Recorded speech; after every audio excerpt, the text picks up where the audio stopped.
Ladies and gentlemen, now let me tell you something. Love ain't always loud.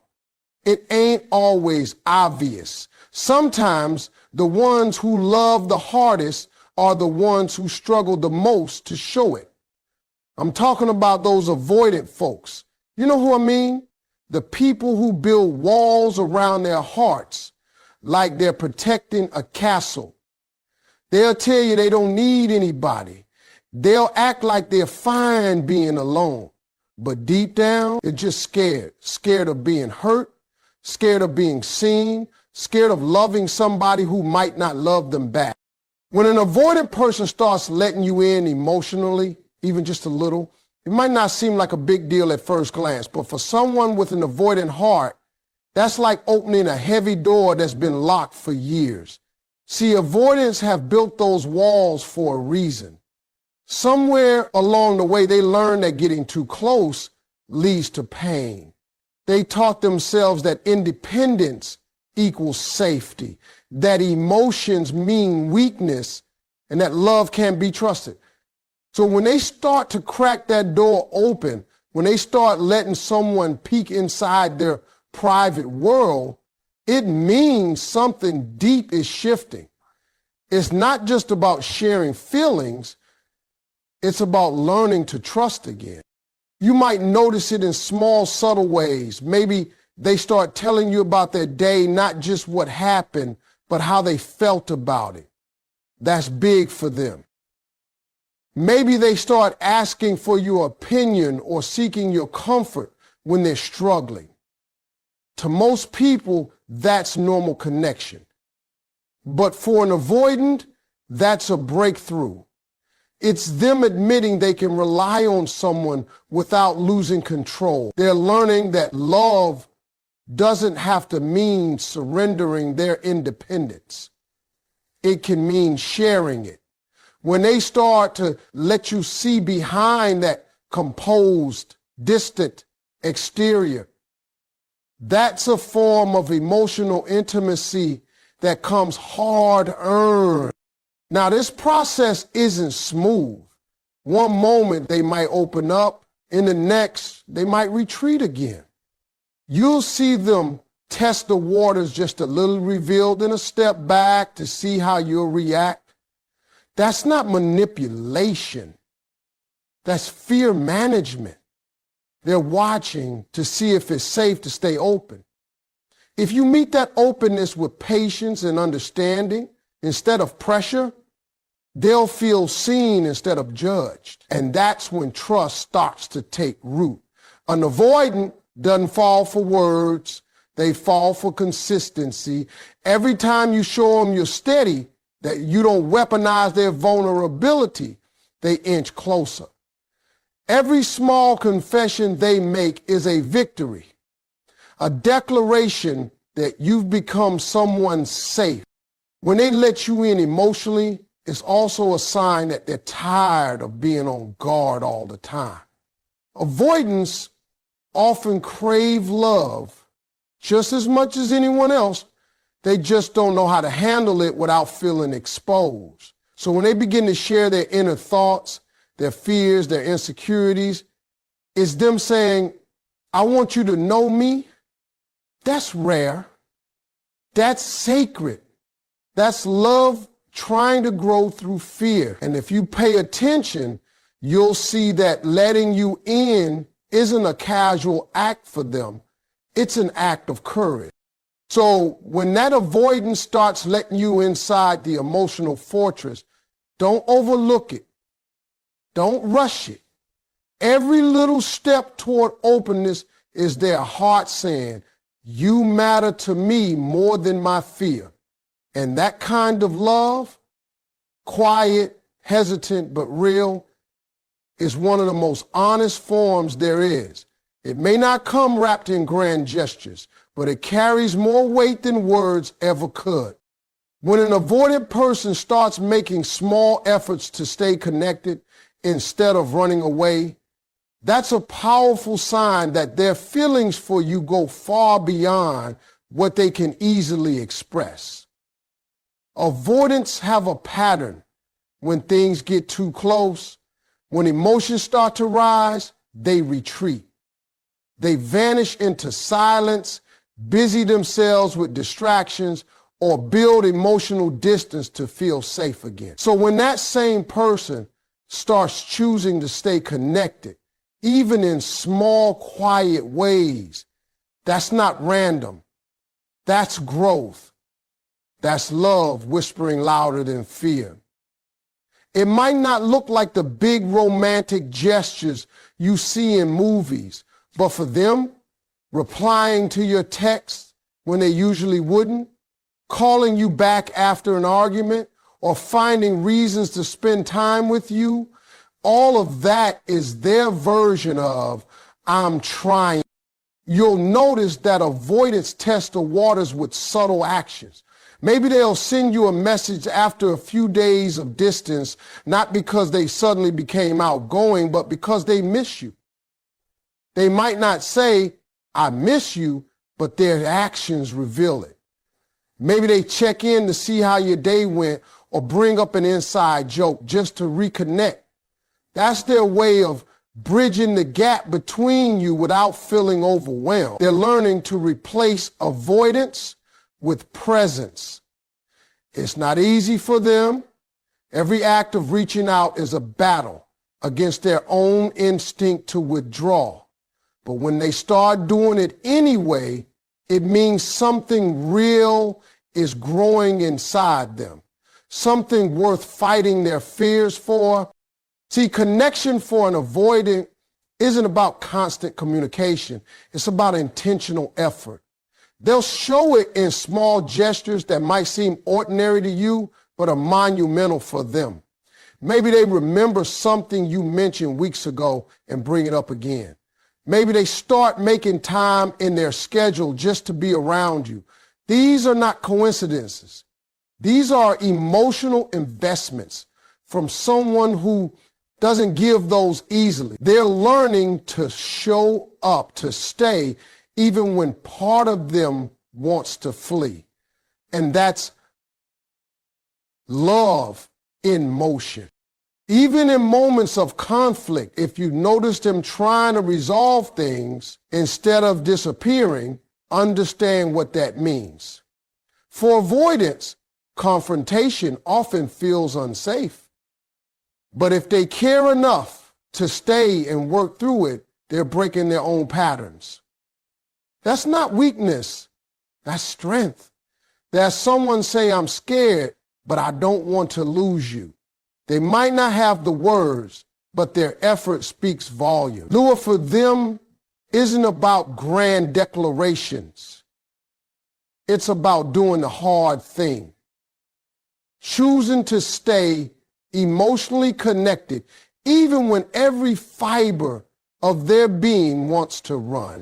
So when you see those small signs, those text messages, those efforts to keep the bond alive, those moments when they reach out instead of pulling away, understand you're witnessing something rare.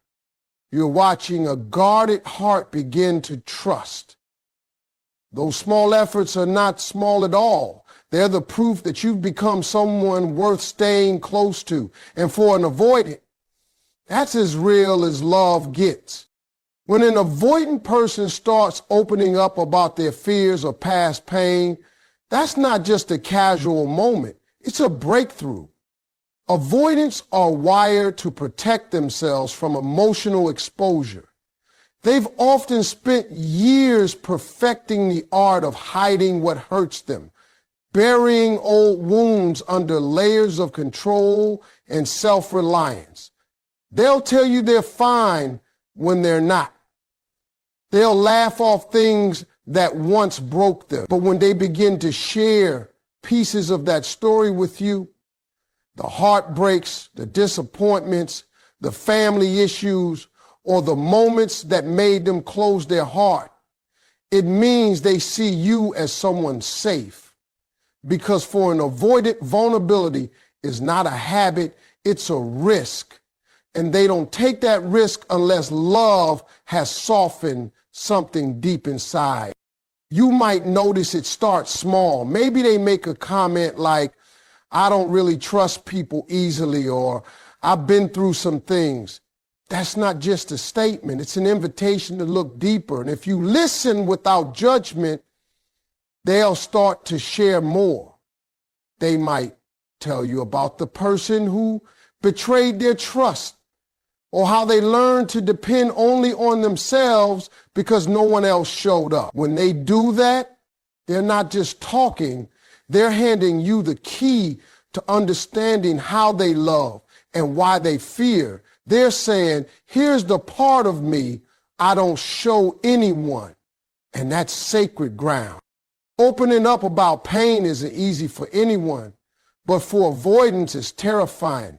They associate emotional honesty with weakness because somewhere along the line, someone used their vulnerability against them. So now when they choose to speak their truth, it's not because they suddenly became comfortable with emotions. It's because they've decided you're worth the discomfort. They're learning that not everyone will leave when things get real. Every time they share a piece of their story, they're unlearning the idea that closeness leads to loss. And that process takes courage.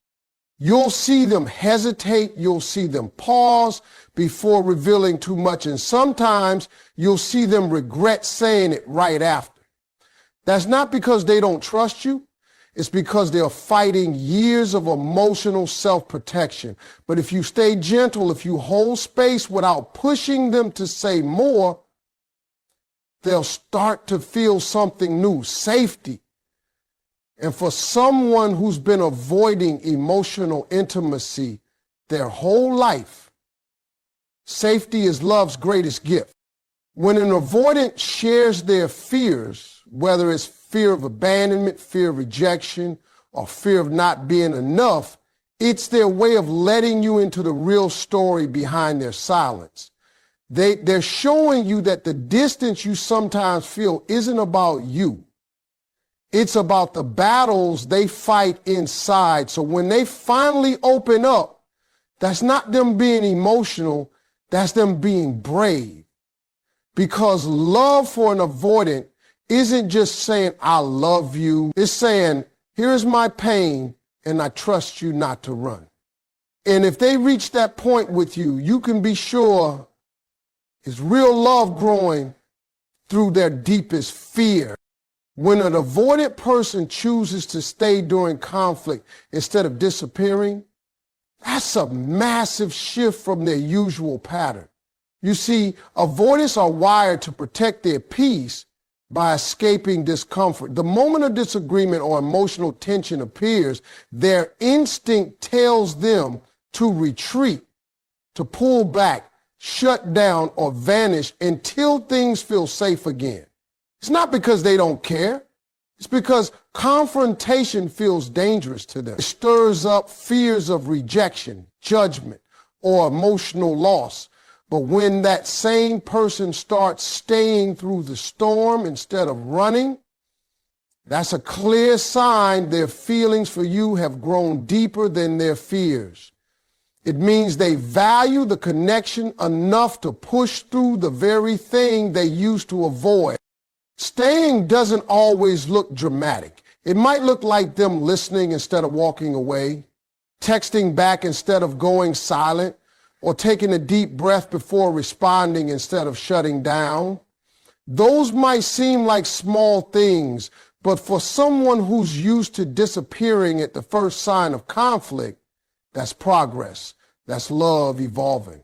Avoidants hate losing control of their emotions, and arguments can make them feel exposed. But when they start choosing presence over distance, that's their way of saying, you matter more than my comfort. They're not used to fighting for relationships. They're used to protecting themselves from them. So when they start staying to work things out, it's not just about fixing the problem. It's about showing commitment. You might notice them try to explain their side instead of avoiding the conversation entirely. They may struggle with the right words, stumble through their feelings, or seem distant even while they're trying to engage. Don't mistake that for indifference. That's courage in action. They're learning how to stay connected even when emotions feel overwhelming. And that's one of the hardest lessons for an avoidant to learn, to remain open in the middle of discomfort. They might even need time to cool off before they can come back to talk. But the fact that they come back at all is proof that they care. Avoidants don't circle back unless their heart tells them to. When they stay, what they're really saying is, I don't want to lose you over this. That's a huge shift for someone who used to believe walking away was safer. It's their version of fighting for the relationship. You may not see grand apologies or emotional breakdowns, but their willingness to stay engaged, to listen, or to compromise is how they show love. For an avoidant, staying means choosing connection over protection.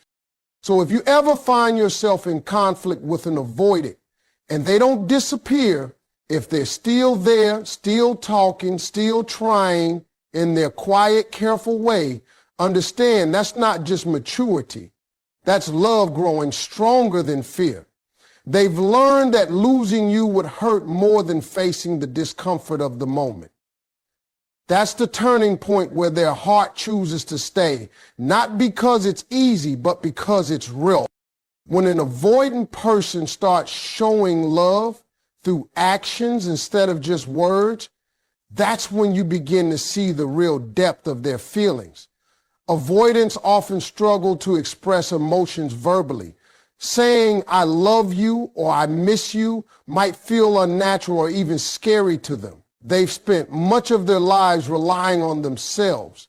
So showing affection openly can make them feel exposed. But when they truly love someone, they begin to communicate through what they do, not what they say. Their love language becomes effort, care, and quiet consistency. It's subtle, but it's powerful. When an avoidant acts in love, they're proving that you've become someone worth stepping outside their emotional comfort zone for. You'll notice it in little gestures first.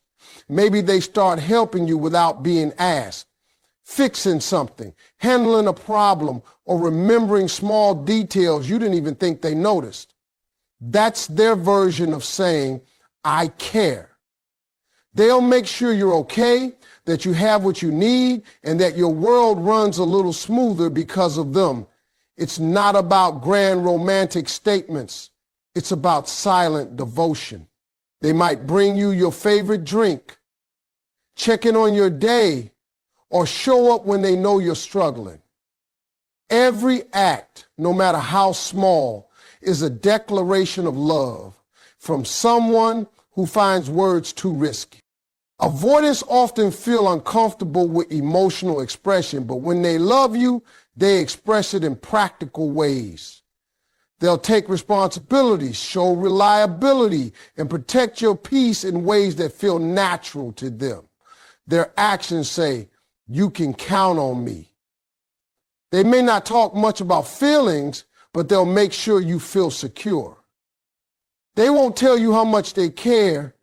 They'll prove it over time. You'll see it in how they treat you when no one's watching, how they respect your space, and how they try to show up even when they don't fully understand how to.